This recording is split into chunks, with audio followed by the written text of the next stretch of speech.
लेकिन अगर हिना खान कुछ गलत कर रही है, सही कर रही है, तो उसे करने दीजिए। उसके बीच में आपको आके मतलब उसका फ़ायदा क्या है? आपको क्या बेनिफिट? कंट्रोवर्सी से आज तक किसका फायदा हुआ आप बताइए। राखी सावंत रोज छपती है, उसे क्या मिल रहा है? और उर्फी जावेद रोज छपती है, उसे क्या मिल रहा है? तो संजय दत्त भी अगर इस तरह की चीजें बोलता है, इतना बड़ा आर्टिस्ट, तो वो अच्छी चीज नहीं होती। और इस तरह के लोग मार्केट में हैं भी जो आपको आइडियाज देने बैठते हैं। इस तरह के बहुत सारे पीआर हैं जो आपको कहते हैं कि आपको रातों रात ऐसे स्टार बना दे कि मतलब 100 माले की बिल्डिंग से कूदे। आपको बुरा ये लग रहा है, ये आप चाहती हैं कि कोई मिसगाइड ना करे। हमारे साथ इस वक्त मौजूद हैं एक्ट्रेस मॉडल रोजलिन खान। वैसे आपको बताते चलें कि रोजलिन खान को आपने ज़्यादातर विवादों में ही जाना होगा, देखा होगा, सुना होगा। अक्सर ऐसा क्यों होता है रोजलिन, विवादों में? पता नहीं क्यों मैं करनी सही जाती हूँ मगर लोग उसको कुछ अलग वे में ले लेते हैं। आई वॉज नेवर इंटेंडेड कि कोई कंट्रोवर्सी की जाए। एंड दिस टाइम जो अभी जो चल रहा है वो तो बहुत ही सीरियस मैटर है, बट लोग सोच रहे हैं कि ये भी कंट्रोवर्सी है। somehow I don't know। हाँ, मतलब देखिए, कैंसर एक ऐसा रोग है जिससे कहते हैं ना कि अल्लाह सबको बचाए उस बीमारी से। मगर आप और हिना खान में एक बार विवाद खड़ा हो गया कैंसर की बीमारी को लेकर। क्या है ये? देखा जाए तो मैं इस वक्त स्टेज 4 कैंसर से गुजर रही हूँ। ये एक सीरियस चीज़ है। बिल्कुल। हिना खान खुद जो ये क्लेम कर रही हैं कि वो स्टेज 3 से हैं, बट जैसे कि हम दोनों का एक ही हॉस्पिटल था, हम दोनों एक ही डॉक्टर के साथ ट्रीट हुए हैं, और एक लंबा सफ़र रहा है मेरा भी हॉस्पिटल में। कम से कम 7-8 महीने में ऑन एंड ऑफ हॉस्पिटल जाती रही। उसी बीच हिना खान भी आती रही। तो कहीं ना कहीं जब सेम डॉक्टर होते हैं, सेम असिस्टेंट्स होते हैं, सेम नर्सेज होती हैं, तो वो एक दूसरे के बारे में बात यहाँ वहाँ बोल देती हैं कि अच्छा रोजलिन आप भी हो, हिना भी आई हुई हैं। सो इस तरह से बातें चली। तो उस बीच मुझे पता चला कि स्टेज 1 का ट्रीटमेंट कैसे चलता है, 2 का कैसे चलता है, 3 का कैसे चलता है। क्यों मैं हर बार सुबह 8 बजे आती हूँ और सबसे लास्ट में कीमोथेरेपी करा के आखिर में जाती हूँ, ये वजह क्या है? क्यों मुझे इतना वक्त लगता है? तो पता चला कि मैं लास्ट स्टेज पर हूँ। तो मुझे कहीं ना कहीं लगा कि हिना इतनी जल्दी कैसे रिकवर करती जा रही हैं। तो मुझे पता है कि उसे कैंसर है, लेकिन वो उसे बढ़ा चढ़ा कर बता रही हैं। उस बढ़ा चढ़ा कर बता रही हैं या कम, उस पे बात करने से फ़ायदा क्या? मतलब आई मीन, अगर उस पे कोई कंट्रोवर्सी हो तो उससे या तो हिना खान को फ़ायदा होगा या आपको, किसको फ़ायदा होता है इससे? इस कोई चीज़ फ़ायदा से होता भी है? इस चीज़ से फ़ायदा नहीं, इस चीज़ से नुकसान हो रहा है कुछ लोगों का। जैसे आम लोगों को लग रहा है कि ये तो पब्लिसिटी बना रही है रोजलिन को, तो बिल्कुल। हाँ ये लग रहा है। मगर आप जब मेरे पेज पर आकर देखोगे तो मैक्सिमम ऑन्कोलॉजिस्ट मुझे फॉलो कर रहे हैं। मेरे पास 70 to 80 एक बार में इतने मेरे पास सर्वाइवर्स हैं इस वक्त, कैंसर सर्वाइवर्स। मैं खुद कैंसर पर एनजीओ शुरू करने जा रही हूँ। किसी की ज़िंदगी से आप खेल रहे हो। आप ये बता रहे हो कि कैंसर सर्वाइवर बड़ी आसानी से स्कूबा डाइविंग कर सकता है, कैंसर सर्वाइवर बड़ी आसानी से, भी रिसेंटली उन्होंने रोज़ा रख लिया। Is this possible? आप खुद इस वक्त रोज़ा रख कर आए हो। अगर मैं आपसे कहूँगी कि 2 घंटे जिम चले जाओ तो आप नहीं बर्दाश्त कर सकोगे, आप हेल्दी हो। और एक कैंसर पेशेंट तो जिसकी दवाइयाँ चल रही हैं, जिसे बहुत सारी कीमोथेरेपी गई है, जिसकी सुपर मेजर सर्जरी हुई है और उसे 1 साल भी कंप्लीट नहीं हुआ, उसने रोज़ा रखना शुरू कर दिया। This is a surprising thing. तो अब आपकी तबीयत कैसी है? मेरी तबीयत ऑलमोस्ट, एक सेइंग है जो आज लोगों ने जिस पे यकीन किया है और लोग करेंगे कि कैंसर कैन बी ट्रीटेड। जैसे मैं डॉक्टर के पास गई थी, उन्होंने कहा था कि कैंसर स्टेज 4 पे जाने के बाद ट्रीट नहीं होता, बट दे प्रॉमिस्ड मी कि we will give you a quality life. So मैं आज क्वालिटी लाइफ जी रही हूँ। ठीक है, मैं जिम नहीं कर सकती, मेरी एनर्जी लेवल वो नहीं होता, मगर मैं बाहर जाती हूँ, घूमती हूँ, लोगों से मिलती हूँ, मैं अपने काम खुद करती हूँ। देयर वॉज अ टाइम जब मैं खुद बेड रेस्ट पर आ चुकी थी। जब आप इंडस्ट्री में आई थी तब भी आपने कैंसर के अवेयरनेस के लिए एक तस्वीर खिंचाई थी, जो बहुत ही ज़्यादा, जिस पे विवाद भी हुआ था, क्योंकि पूरी तरह से कपड़े उतार के तस्वीर खिंचाना, क्या वो क्यों था? मतलब हाँ, उस चीज़ों के लिए मैं ये कहूँगी कि जब आई वॉज क्वाइट यंग, जब होता है ना कि नया नया आप इंडस्ट्री में आते हो और आपको लगता है कि यार कैसे छप जाए, कैसे अच्छा। मुझे न्यूज़ मिल जाए, कैसे मैं कुछ बन जाऊं। तो I was too young, I think ये कुछ 15 साल पुरानी बात है कम से कम। करीब करीब हाँ, 2012-13 की बात और है। इस तरह के लोग मार्केट में हैं भी जो आपको आइडियाज़ देने बैठते हैं। इस तरह के बहुत सारे पीआर हैं जो आपको कहते हैं कि आपको रातों रात ऐसे स्टार बना देंगे। मतलब एक बंदी जिसने अभी भी कॉलेज ख़त्म किया है, जो अभी अभी घर से निकली है एक्टर बनने की सोच लेके, उसे इस तरह के लोग मिल जाते हैं तो वो सोचती है हाँ ठीक है ऐसे हो जाएगा, हाँ ऐसे तो काम हो जाएगा, ऐसे तो मैं ज़रूर एक्टर बन स्टार बन जाऊंगी, जाएंगे। स्टार बन जाऊंगी। और ये चीज़ें जैसे जैसे मैंने रियलाइज़ की कि यहाँ से कुछ नहीं होने वाला है। लोग आपको स्टार बनना है तो आपको एक्टिंग से लोग पहचानते हैं और आपको एक्टिंग करनी पड़ेगी। तो मैंने इन सब चीज़ों पर ध्यान देना बंद कर दिया जी। और फिर मैंने थिएटर ज्वाइन कर लिया। तो आप देख रहे हो पिछले तकरीबन 8-10 साल से मैं आपको कभी कहीं नज़र नहीं आई होंगी, कभी किसी कंट्रोवर्सी में नज़र नहीं आई, क्योंकि मुझे एक टाइम आने पर मैंने रियलाइज़ किया कि अगर एक्टर बनना है तो आपको एक्टिंग पर ध्यान देना होगा। तो अब आपकी तैयारी एक्टर बनने की है, क्या लग रहा है कब तक?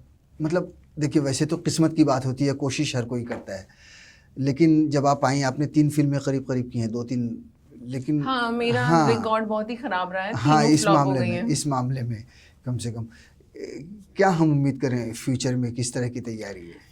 मैं इस वक्त हालांकि लोग ये कहेंगे कि ये भी कंट्रोवर्शियल चीज़ है, लेकिन मैं इस वक्त स्टैंड अप पर काम कर रही हूँ, स्टैंड अप कॉमेडी। इनफैक्ट मैंने स्टैंड अप जो प्रिपेयर किया है वो कैंसर की पूरी एक कैंसर सर्वाइवर पर किया है। कैसे लोग आपको ट्रीट करते हैं, कैसे आपके बाल जाते हैं, लोग कहते हैं अरे ये तो गंजी हो गई, कैसे लोग ये सोचते हैं कि अच्छा इसने ज़रूर कोई बुरे कर्म किए होंगे इसलिए इसे कैंसर आ गया।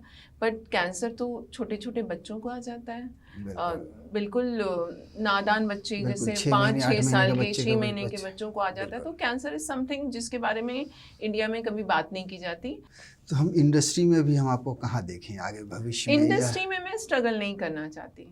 अच्छा, हाँ, क्योंकि जो मेरा एक्सपीरियंस रहा है, मुझे नहीं लगता कि ना तो मैं ये नेपोटिज्म झेल पाऊंगी और ना मैं ये ग्रुपिज्म झेल सकती, ना मैं कास्टिंग काउच झेल सकती हूँ। जो मेरी हेल्थ है उस लेवल पे आने के बाद मैं आज इंस्टाग्राम से अच्छे खासे पैसे कमाती हूँ एंड आई एम हैप्पी कि मुझे लगता है कि जो ब्रांड मुझे करना है मैं वो करती हूँ, जिससे मुझे मना करना है मैं मना कर देती हूँ कि मुझे आपके साथ काम नहीं करना।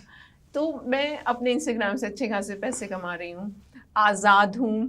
किसी की वो होता है ना, किसी को मुझे खुश नहीं करना, अपने मन से काम करती रहती हूँ।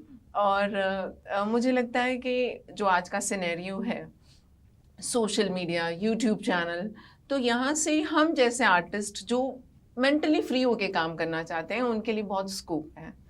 तो हम ये समझें कि अब आपका बॉलीवुड से, हिंदी फिल्म इंडस्ट्री से फोकस हट चुका है, अब आप डिजिटल पे खुद कुछ एक आज़ाद पंछी की तरह मैं काम करना चाहती हूँ। देखिए यहाँ पे ऑडियंस जो है उसे टैलेंट चाहिए, उसे एक मसाला चाहिए, चाहे वो 10-12 साल पहले हो या अभी हो। जिस तरह से कंट्रोवर्सी से आपका नाम जुड़ा है, कंट्रोवर्सी से लगता है कुछ फ़ायदा होता है? कंट्रोवर्सी से लोग इसलिए मेरा नाम जोड़ रहे हैं क्योंकि मैंने आपको सच बोला जाए तो मैंने कोई बड़ा एक्टिंग में काम नहीं किया। मेरी तीनों फिल्में इस लेवल पे फ्लॉप हुई कि आई थिंक उसमें से एक कोई फिल्म है जो जियो सिनेमा पे इस वक्त पड़ी हुई है, उसकी भी कोई ख़ास व्यूवरशिप नहीं रही है। जब आपका कोई गॉडफादर नहीं होता और आप ऐसे ही किसी भी लोगों के साथ काम करना शुरू करते हो और शायद कहीं ना कहीं आपकी किस्मत साथ नहीं देती और फिर उसके बावजूद आप अगर छपते रहते हो तो लोग ये कहते हैं कि कंट्रोवर्सी करती है। नहीं, मैं इन जनरल पूछ रहा हूँ, मैं आपकी ही बात नहीं। आपको लगता है कि कंट्रोवर्सी से फ़ायदा होता है?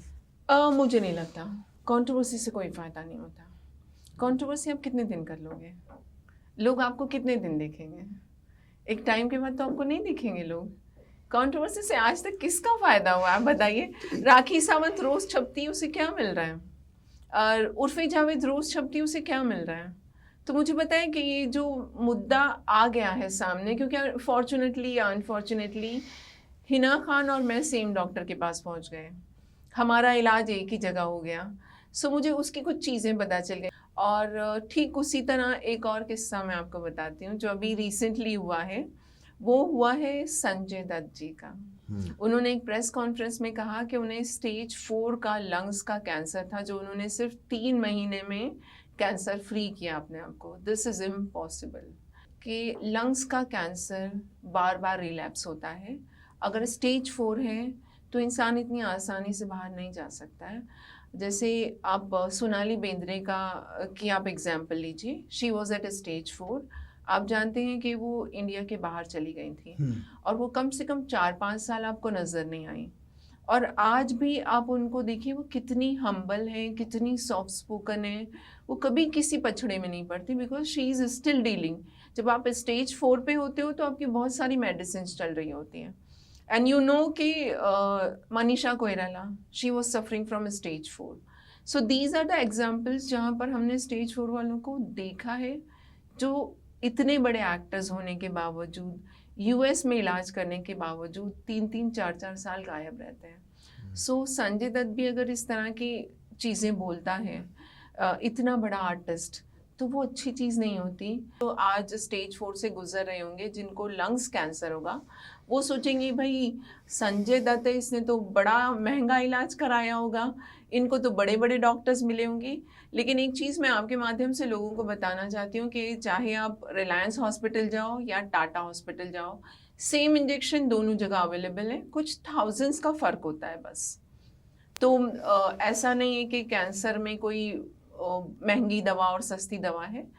एक गरीब आदमी भी वही इलाज कराएगा और एक अमीर आदमी भी वही इलाज कराएगा। उम्मीद करें कि आप कैंसर के लिए कोई जागरूकता अभियान या कुछ इस तरह का काम करेंगी। हाँ, मेरे साथ कुछ लोग जुड़ गए हैं इस वक्त, जिनके साथ मिलके हम ऑलरेडी एक एनजीओ पर काम कर रहे हैं। और डेफिनेटली ये जो एनजीओ है सबसे पहले मिस इन्फॉर्मेशन पर काम करना शुरू करेगी, और हो सकता है हम शायद कोर्ट भी चले जाएं, बिकॉज़ मेरे साथ 3-4 लॉयर्स हैं, कुछ ऑन्कोलॉजिस्ट हैं, जिन्होंने ये चीज़ नोटिस की है, जो आम आदमी के अभी तक पता नहीं चल रही है, उनको समझ नहीं आई है कि इस तरह की जो मिस इन्फॉर्मेशन लोग फैलाते हैं। लेकिन अगर हिना खान कुछ गलत कर रही है, सही कर रही है, तो उसे करने दीजिए। उसके बीच में आपको आके मतलब उसका फ़ायदा क्या है, आपको क्या बेनिफिट है? 140 करोड़ का ये देश है, और इस देश ने फिल्म इंडस्ट्री को किस लेवल पे रखा हुआ है आप जानते हैं। 140 करोड़ में आपको 20 लाख कैंसर पेशेंट्स हैं आज की डेट में, और उन 20 लाख पेशेंट के बारे में आप क्या कर रहे हैं? आप अवेयरनेस फैला रहे हैं।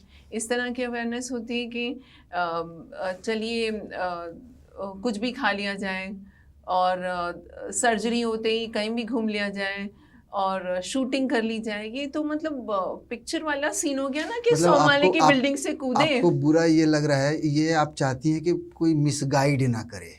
मेरा बुरा लगने की बात नहीं है, मैं कैंसर सर्वाइवर हूँ। अगर मैं कल कोर्ट में जाके, हाई कोर्ट में मैं जाके खड़ी होती हूँ और मैं जज से बोलती हूँ कि I am getting depress because of this woman, he will definitely call her. क्यों आप किसी को डिप्रेस कर रहे हो? Cancer is a big disease.